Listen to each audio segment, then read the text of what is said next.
hadlin maayo hadalkeeba baan ka bilaabo bulshada irtibaaxu budka aan la dhex qaado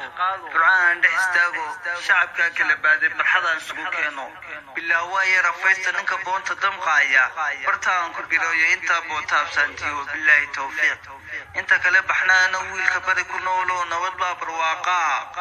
bash loo wanaag loo badil lagu bafaana mid kale badiisima ninka birkinta waaya hurda kama bogto wali qoortu barkanaya inta waan isleeyay billahi tawfiiq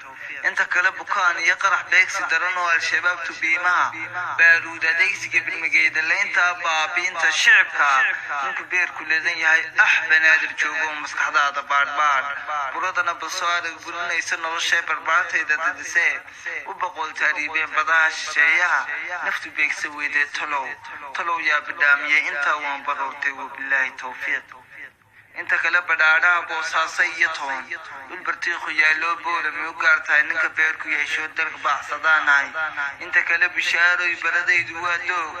beledweyn miyaad arag bali gubadlamaa tegin dhulku roobku biyo dhiga wabiyadu barsoo tufa miyaad riya ku baadheen daga buugtaysto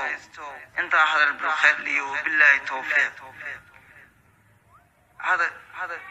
هذا الكيب بالله يدك بقر كان مرو سميع البصير كي قعمها يقبور كله